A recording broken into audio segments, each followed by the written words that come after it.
much. And as I say, the last session of today before we have a couple of hour break before the awards this evening. So it's thanks again for the opportunity to moderate this session, which is on the making the business case for business continuity. And as we've obviously picked up throughout the day on a number of occasions, it does appear, and including the previous panel session, clearly the challenge of getting the top level management buy-in to business continuity is still a big challenge for us as professionals.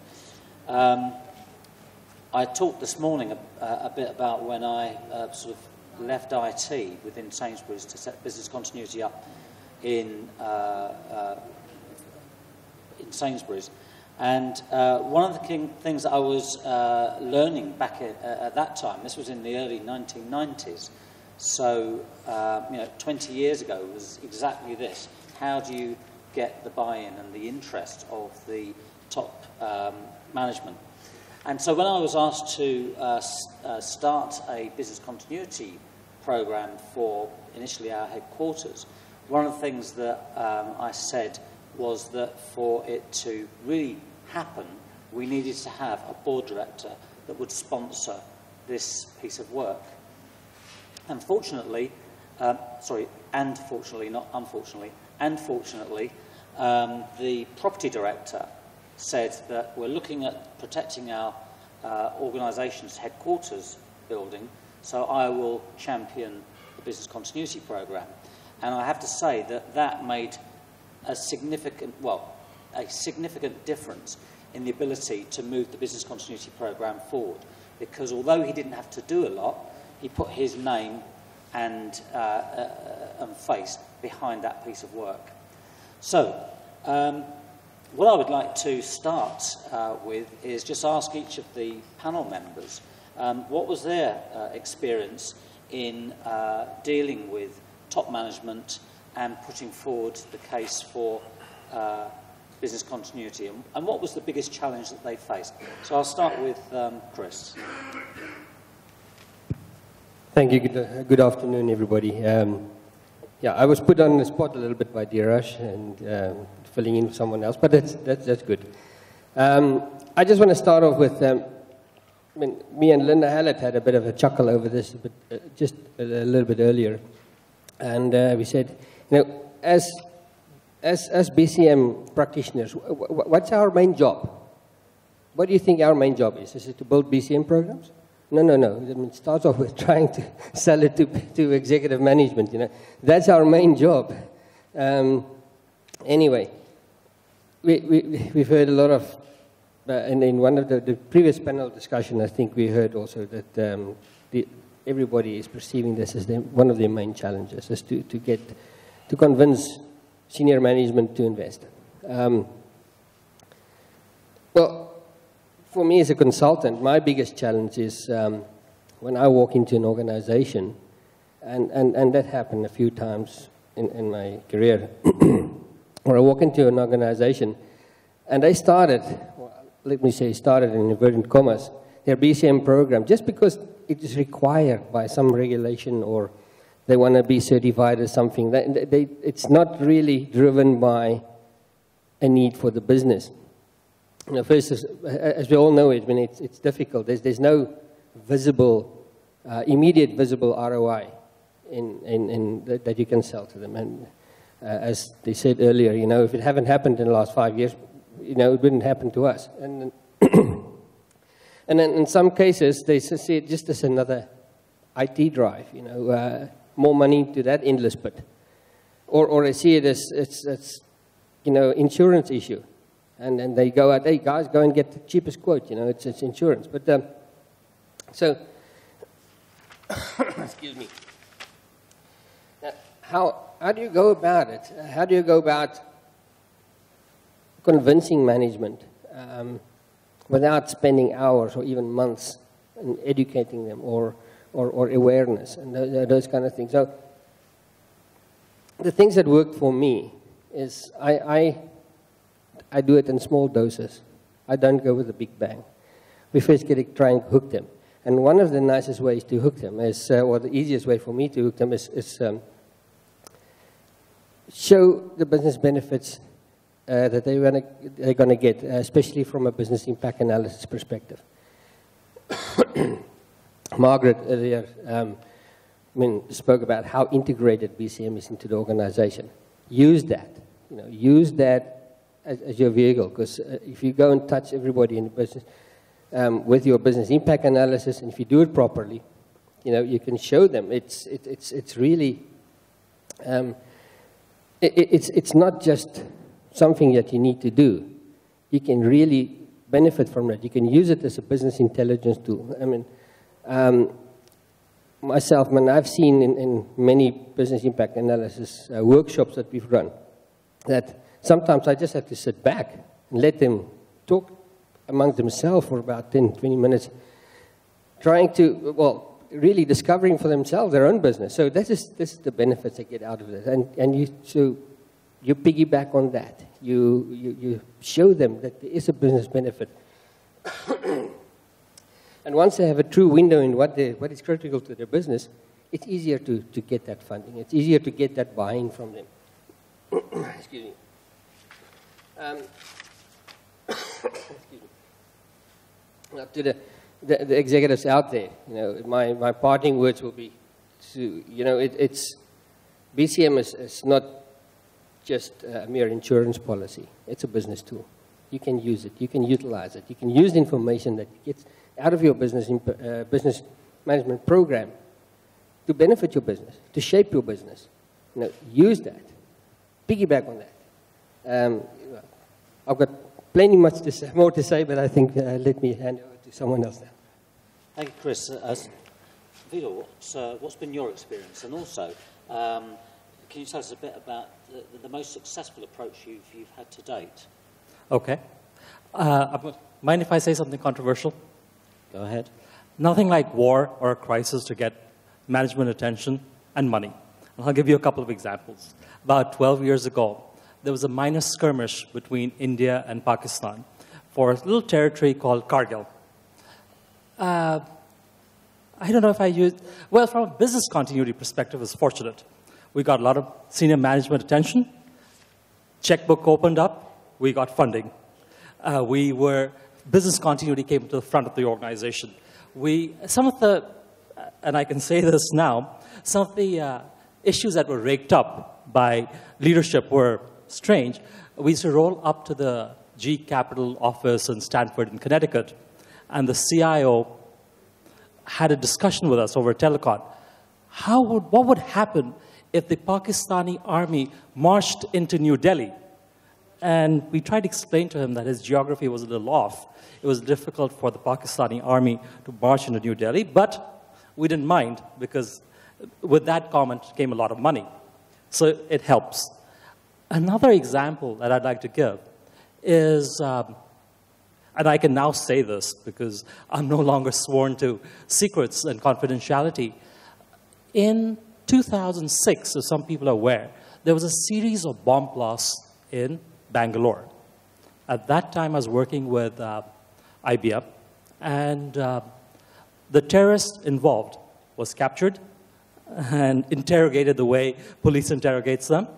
And one of the things under Truth Serum that came out was he had identified, or they had identified, the group had identified IBM building in Bangalore as a target.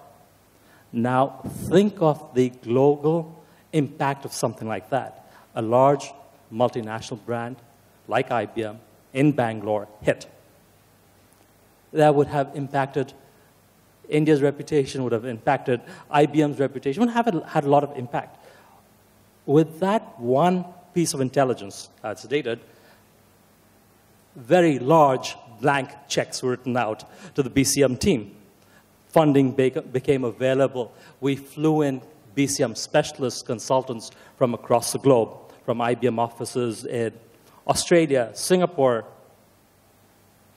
the US, Israel. We had a team of consultants sitting in there trying to resolve problems. So yes, sometimes it takes a crisis for us to get attention. Okay, and Khalid, can you add to that from your experience? I don't think they left anything for me to say. So. Actually, I would like to summarize in few points how we get a successful business case. I think the first thing we need to do, and this is from what the experience we had, we have to get the right sponsor in place to lead the BCM. And in our opinion, I think the BCM should be reported to the highest level of authority within the organization. That's the best case scenario.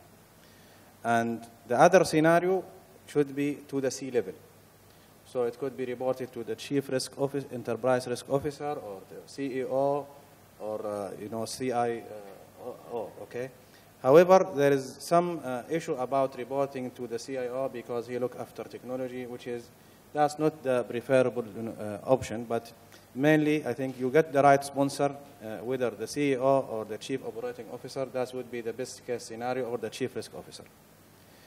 The reason I'm saying this because they will ensure the sustainability of the program, they will ensure to get enough budget to invest in the BCM, they will ensure to put down any political issue. So the more powerful the sponsor, the more success rate you're going to have for your BCM program.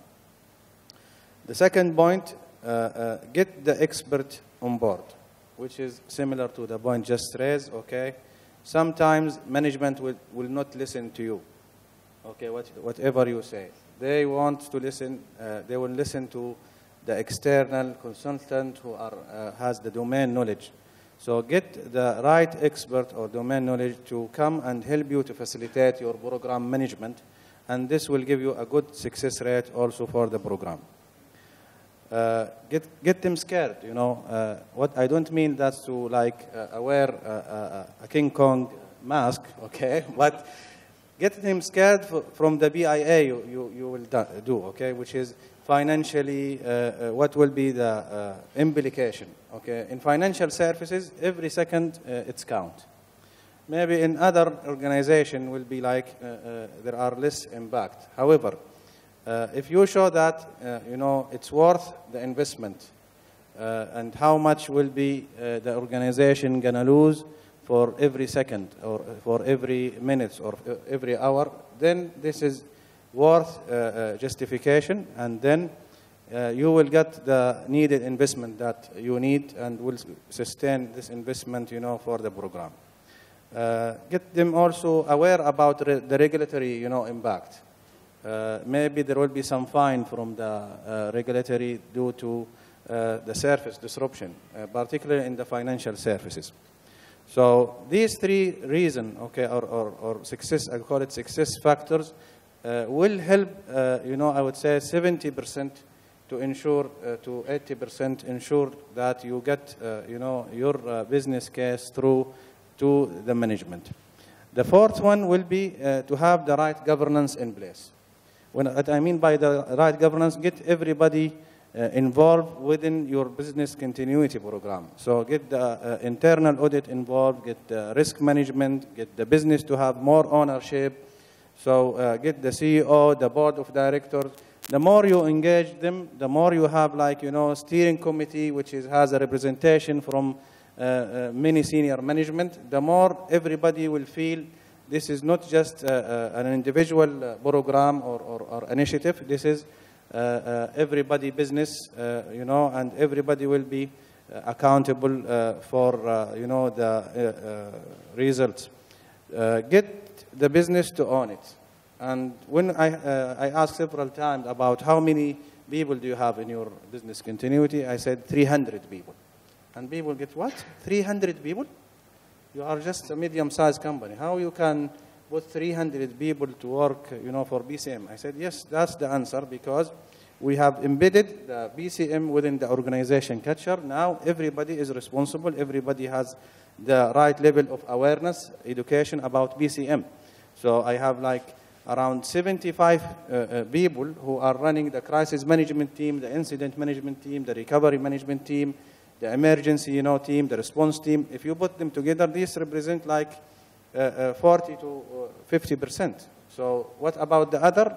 Get them the right level of awareness, and they will keep, you know, the wheels to move forward.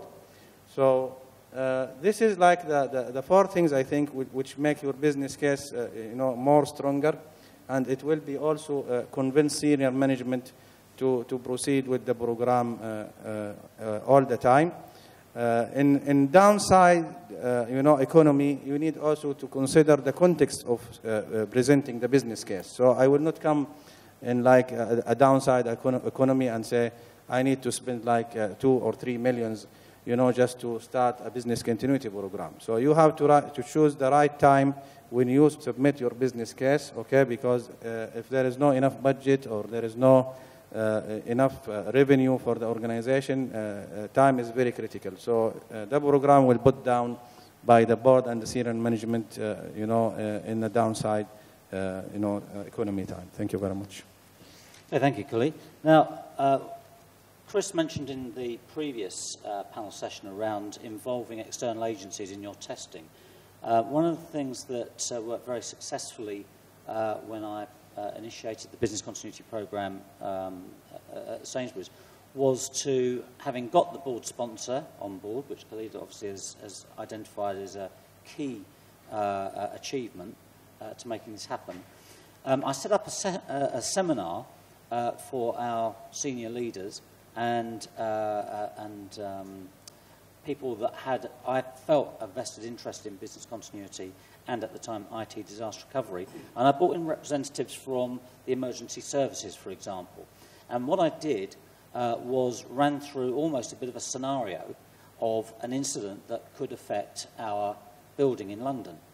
And then I invited each of the representatives from the emergency services to talk about their response, how they would deal with the effects of that incident, and also what their expectations would be on us as an organisation in terms of helping rather than hindering them.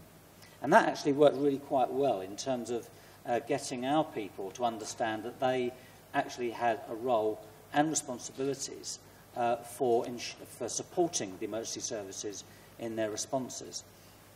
So my next question, and again I'll start with Chris, are there any other sort of innovative ways in which you think you can draw the top management attention to the responsibilities and accountabilities they have for their organisations and their employees and other stakeholders? Yeah, thank you. Well, first of all, when, like my colleague here said, I mean, scare them. Get them scared. But no, seriously, one of the ways that I've found also worked for me in the past in certain organizations is I'm using the business continuity management policy as a vehicle. Because as you know, the policy, once you have a signed policy, and especially if you can get the policy signed up as high as the board level, you have a mandate. You have an absolute mandate. Now, what I've done to bring in the responsibility and accountability into that, I've built in recent years for the companies I've been involved with, I've actually built a responsibility matrix in the policy. So once that is signed off, everybody knows what he is responsible for. The board members, the executive, the C-levels, who is accountable for various sections, it doesn't matter. Everybody knows exactly where he stands because now it's a signed mandate. And, you know, you can drive it forward from there.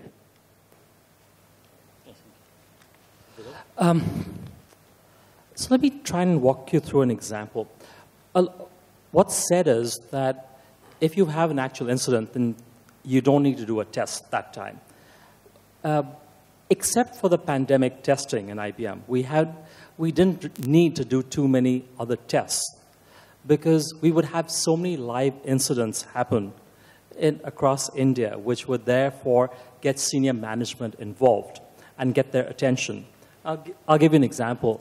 The name slips my mind, and maybe someone in the audience can remind me. A very famous movie actor passed away, natural death, of old age. Dr. Do you remember Shashadri? This about 2007, that really famous movie star, his name will just come to me. He passed away, old age, natural death. The city of Bangalore came to a halt. Dr. Raj, right. So he passed away, and the city of Bangalore, he passed away of old age somewhere in the afternoon, 2 o'clock or so. And all of a sudden, the city of Bangalore came to a halt. And this is when we tested every one of our emergency processes. I was a CIO for IBM in India, as well as a BCM head. And I completely agree with you. It's not a good place to be. BCM should report somewhere else. And I tried for years to pass it on to somebody else. Nobody took it. So it stayed with me, unfortunately. The city started coming to stop. Public transport came to stop. Taxis, autos, any public transport came to a halt. And we had thousands, 25,000 employees in the offices who had to be sent home safely. So that's when you get to test out and your senior management gets involved. You'll use your public relationship with the police, with everyone else to make these things happen. The other thing that we were able to test out and get senior management attention is at that time, the state of West Bengal, where Calcutta is, was going through a lot of political turmoil. So the opposition party would, for the slightest reason, call for a strike. Activities constantly keep happening. And your BCP plan has to be very robust. And senior management, our managing director, would be hands-on with me, making sure that, these things were being looked after. And then we were actually having incidents a couple of times a month. So then, by then, as one of the speakers in the morning said, oh, you did. They took care of it themselves, and they would happen. That's what our MD said, you guys can take care of it yourself. I don't need to be involved. So you see that management, trust, faith build up, and they kind of entrust you more. Okay. Khalid. I think there are two aspects for this. There is inside out and outside in. And what I mean by inside out, okay, any organization should have principles for doing business. And these principles, we don't work in isolation of the community and the external world, okay? Whenever there is an incident, particularly in the business continuity, there could be some impact, on us, on the community. So we have to have, and to work with the community in a partnership approach, okay? That's why we have to always, try to enhance the relationship with the public authority, whether it's the police or civil defense or emergency, hospitals or etc. All these very important because during the crisis or incident, okay, you will not fully rely on your effort to recover. So there will be always a need to make an exercise this incident or emergency to be more proactive, to prepare for the worst case scenario. So the fast or the earlier you do this, the more you are courting the public authority to be helping you in a real disaster. So this is, we call it like according to your business principle, which is inside out.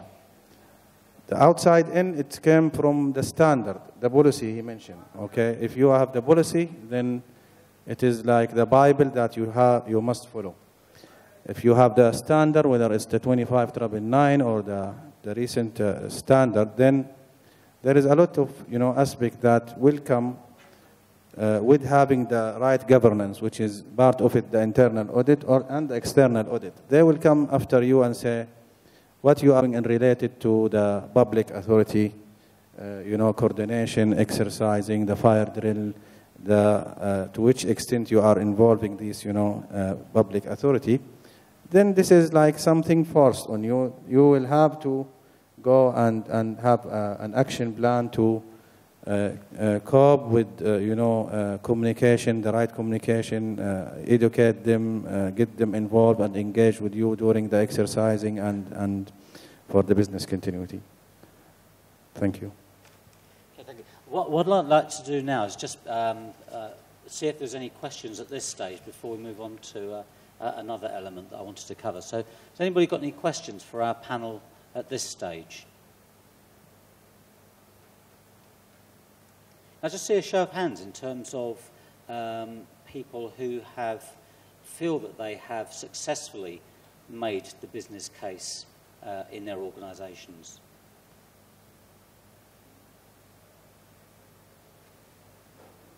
There's a few. Good.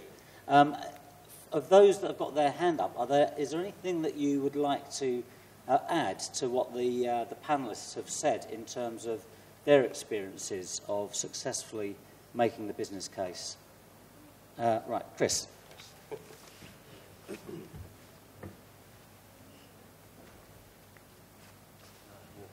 Thank you, Steve. I think one thing that has worked well for me, and I think it was something I didn't learn for a long time, was to talk a different language. And I don't mean in the English-Arabic sense, but I mean in a business sense.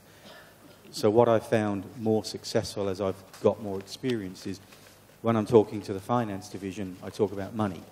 When I'm talking to IT, I talk about downtime.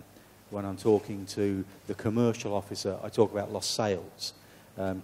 Within the airline, the single most important key risk indicator for us, or key performance indicator, is the number of aircraft that take off on time.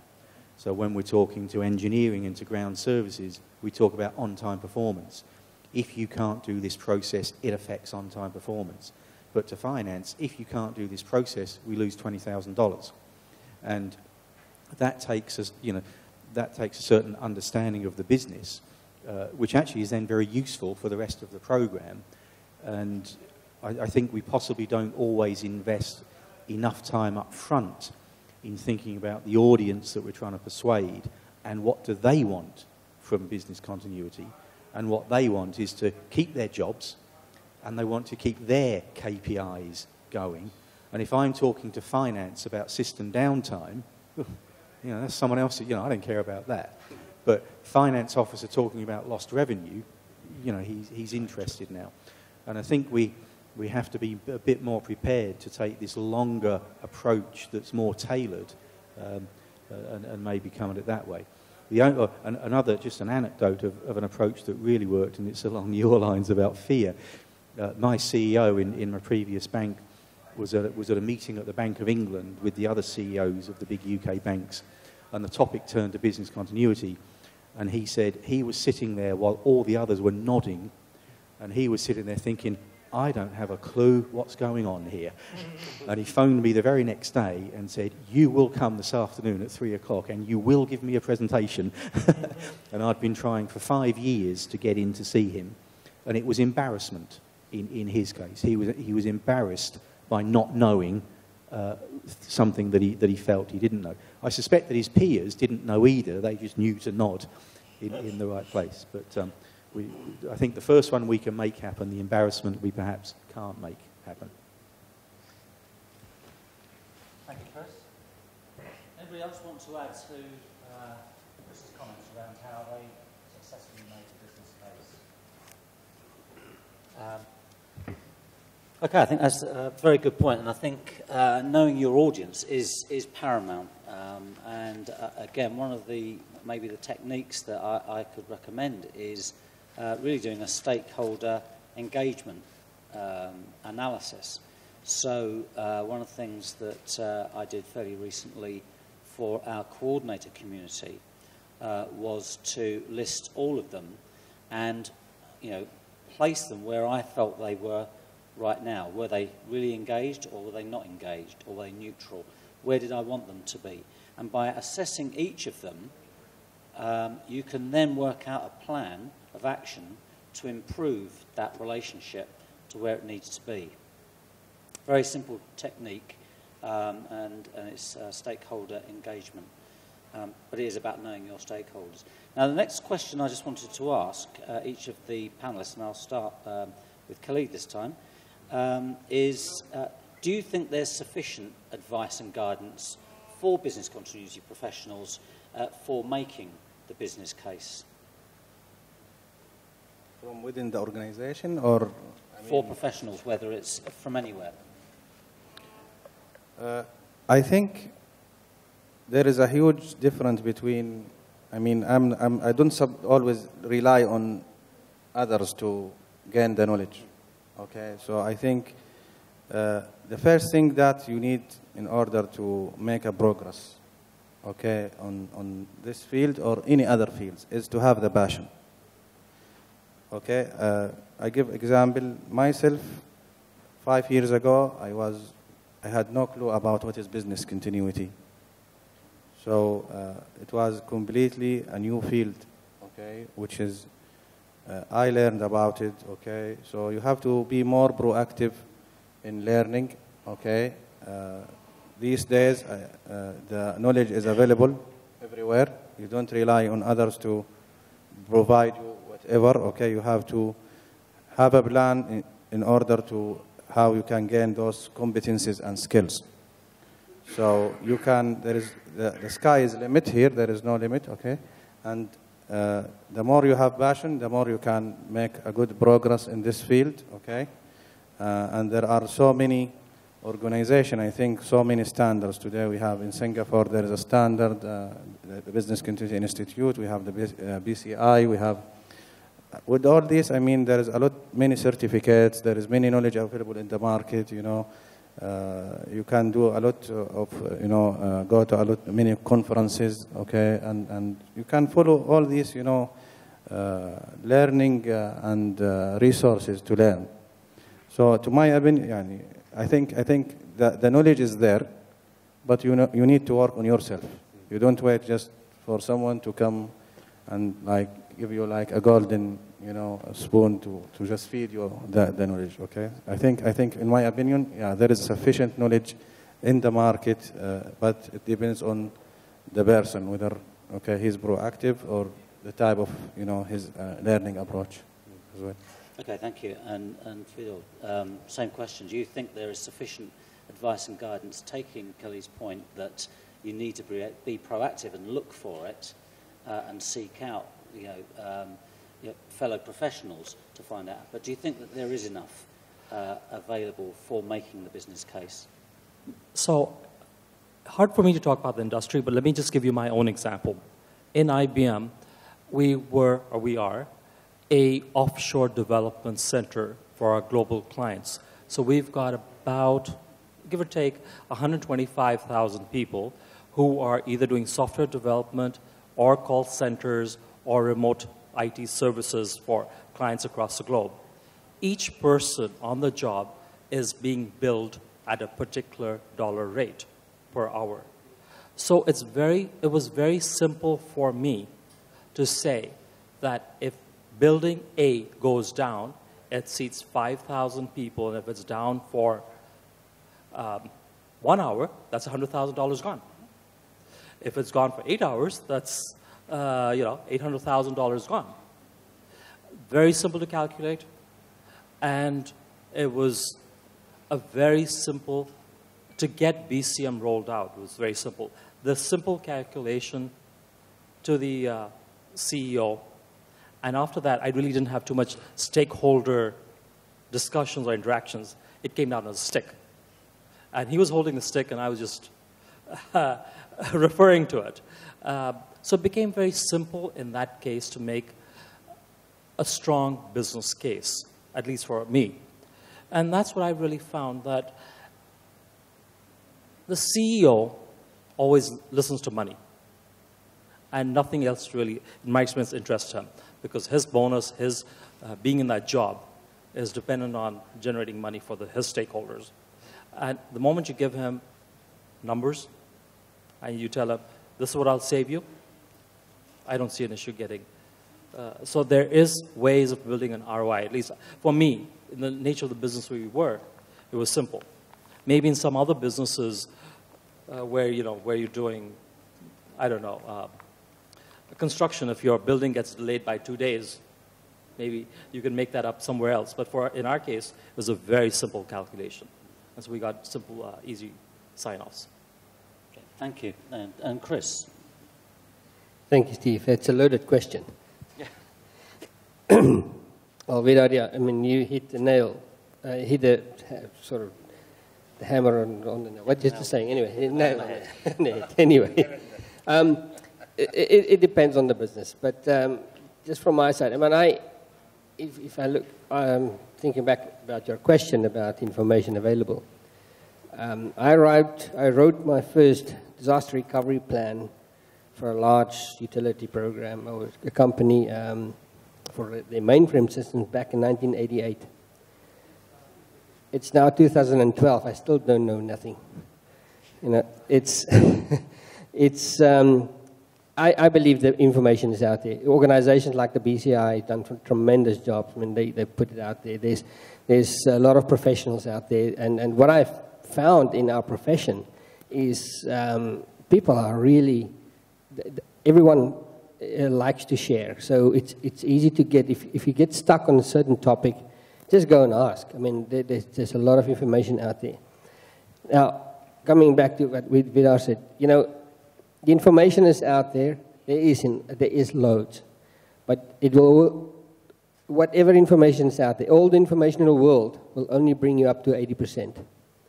That last 20% is a uniqueness of that company or the organization that you're involved with, and that is where the difficult part comes in, because this is where Khalid said, I mean, building it, embedding a BCM into your organizational culture. It sounds so easy, but it's not. You know, and that's where the education part comes in. You have to learn how to get everybody in that organization involved. And that you only do on the run.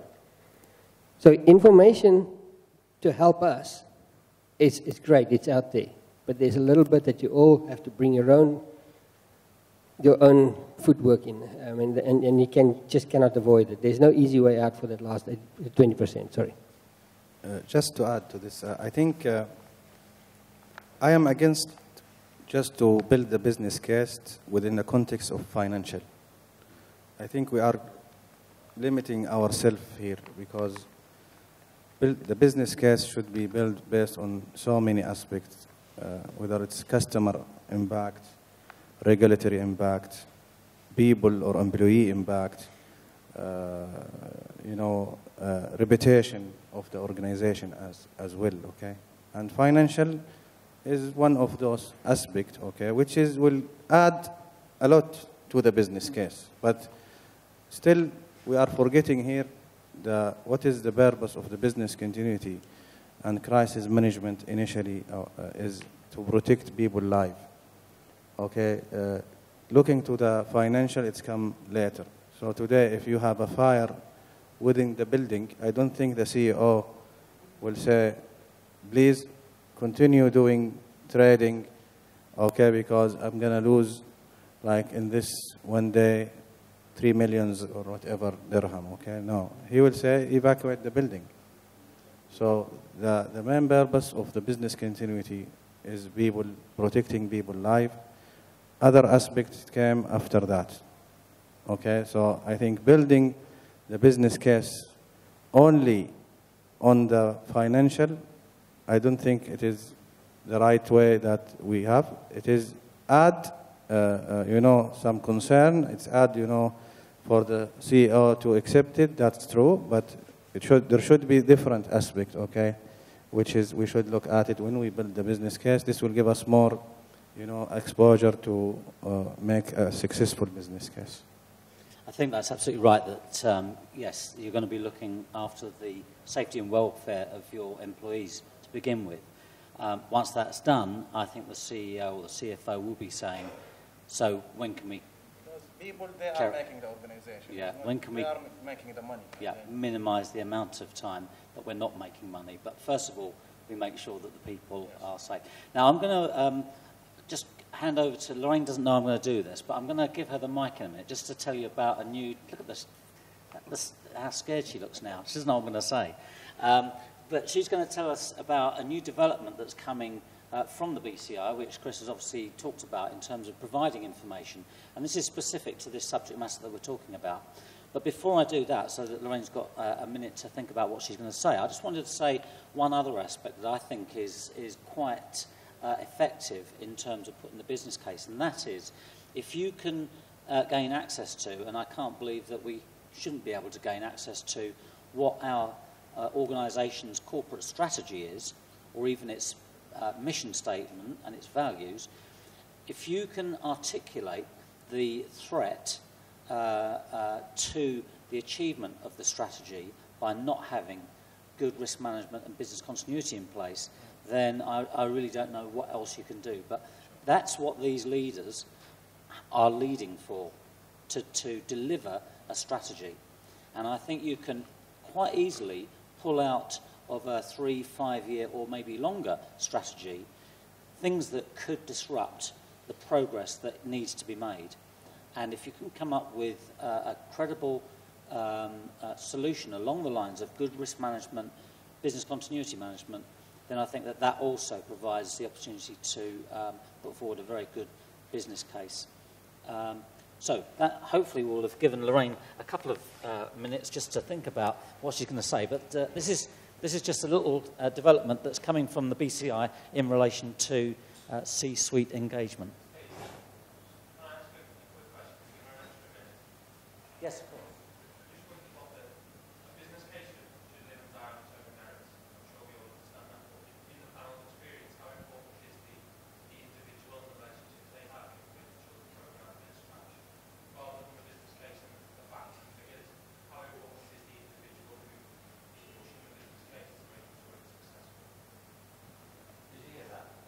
Can you repeat that, please? Could you rephrase the question, please?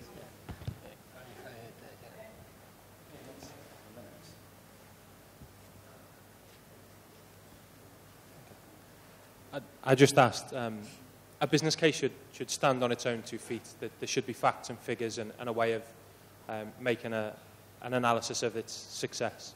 But how important is, in your experience, the individual and the relationships they have in a successful business continuity program getting traction and being sustained, rather than the pure business drivers?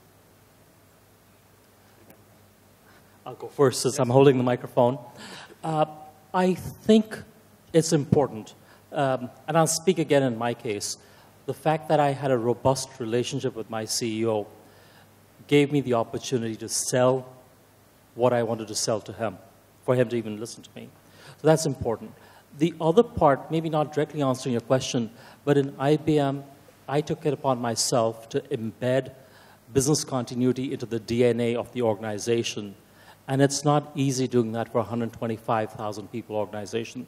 So a couple of things we did was, we said every person in the organization is going to go through an one-day awareness program on business continuity. The other thing we said was, we looked at all the projects and all the customers we had, and we said, just going the 80-20 rule, 20% of the projects had 80% of the people in them. Let's find those and make sure that every one of those projects had at least 2 people certified in business continuity.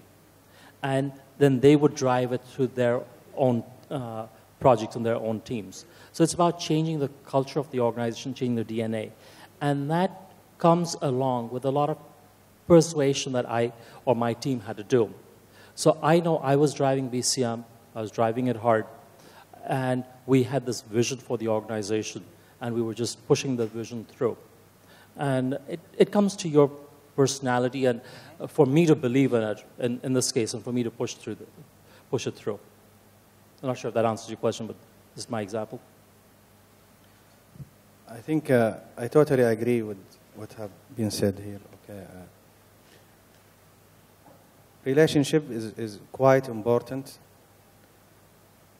Sponsor, who's the sponsor, is also quite important.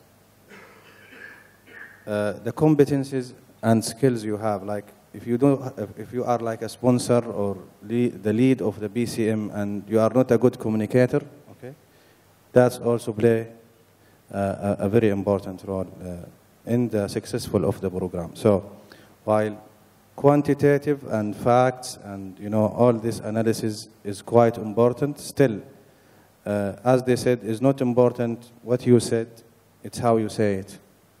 Okay, you can be the best professional in BCM and still you fail to communicate, to treat the people in a nice way, to know exactly how you can have that emotional intelligence with others, okay? And you will still fail at the end while you are an expert in this field. So relationship, competencies, skills, you know, it is quite important for making the business case successful. And in my opinion, I would say like it is both goes together, okay? You have to have the right, you know, facts, the analysis, the right analysis, and the financial, and all the drivers and success, you know, story for implementing and starting the BCM program. However, you also have to have the right personality, the right communication skills, the right relationship with others in order to make and deliver your message across the organization. Having one without the others, it will be a complete failure. Thank you. Briefly. Brief answer to your question, it's pivotal. Okay, I sense I need to expand on that. Yeah, I mean, it's absolutely pivotal. It's the same as I mean, I had the pleasure, or maybe it's for my sins, that I'm an auditor as well. And it's pivotal that you build an alliance with your business heads. That relationship either make or break your program. It's and then yes, communication skills is you know, if you cannot articulate the need and everything that we spoke about here today, then it's difficult. So you have to build that relationships up front. Okay, thank you, Chris. And now just pass over to Lorraine, who will tell you about this new developments coming from the BCI that actually will be made available and will help in relation to this very subject. I'm trying to download an example, but it's being a little bit slow. In March of this year, during Business Continuity Awareness Week, we again carried out a little bit of research, like I was talking about this morning. And we talked to some of our members, and we asked them how they approach the C-suite and communicating the messages to them. Since then, we've collated this information, and we've started working on putting a toolkit together. And the first step, strange enough, is exactly what Chris was saying, although he hasn't been involved in the project. He's just incredibly knowledgeable about the subject matter, obviously. And we've identified each of the key C-suite tasks and roles, and some work's gone on around that, working out what's important to them, what are their drivers, and what, if you had a few minutes in the elevator or the water cooler moment, if you could spend 30 seconds or a minute talking to these people, what are the key messages you'd get across to them? So that's it. Know your audience and what they need and what drives them. And then the next part of the toolkit is exactly what Tom was saying, because he's obviously very knowledgeable as well, and he's not been involved either. It's knowing yourself, knowing if you need to get that message across, learn what you're good at, what skills you need to know. Do you need to develop skills to facilitate? Do you need to have presentation skills? Do you need negotiating skills? And it's knowing them and knowing yourself. And the third stage of the program is we're going to try and develop some skills training to help members really know how they can really get that message across the C-suite. And that toolkit and project should be available towards the end of this month, very early next month. So that'll be available to download from the BCI website. Thank you, Lorraine. So I thought I'd just let you know that the BCI doesn't stop and wait for the next thing to happen. It makes things happen.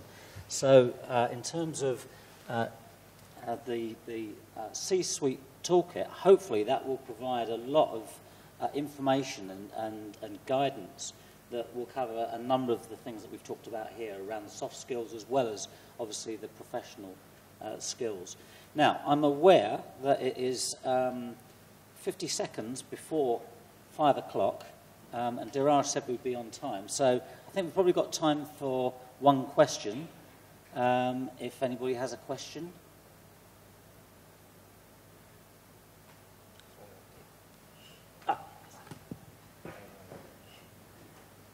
obviously during the gala evening, there'll be lots more time to ask more questions. Yeah, more a comment, really. I guess it's important to understand what we really mean by buy-in, because, you know, sometimes the challenge we face is that, yes, on paper you might have buy-in. For example, you may be reporting to the MD's office, but try and get some time with the MD. Next to impossible. So I think it's really getting across training and in your training awareness, that, you know, there is a role that senior management needs to play in being engaged in the entire process. So, and that would be, you know, setting strategic objectives. So a tendency in this region, I feel, is that, and we talked about, and Mike talked about, in terms of reliance on expats and reliance on consultants. So the tendency is that, yes, here's a budget, we think it's important, go away and do it, don't come back to me. So I don't know if there's any comments or experiences that the panel can share on that respect. I think this is a major mistake that some organizations do regularly. Okay, they brought the consultant and think he has the magic stick to just give him the budget and he will go and make things happen. I think this is a waste of time, a waste of money.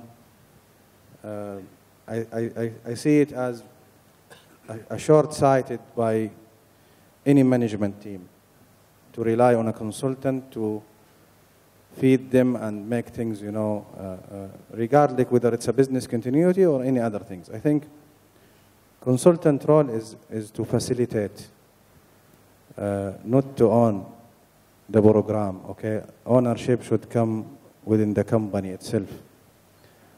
And I go back and I say, don't expect even an expert or consultant to teach you things, okay? Unless you are passionate about what you do, I think it's better not to do. As I mentioned, this is from experience.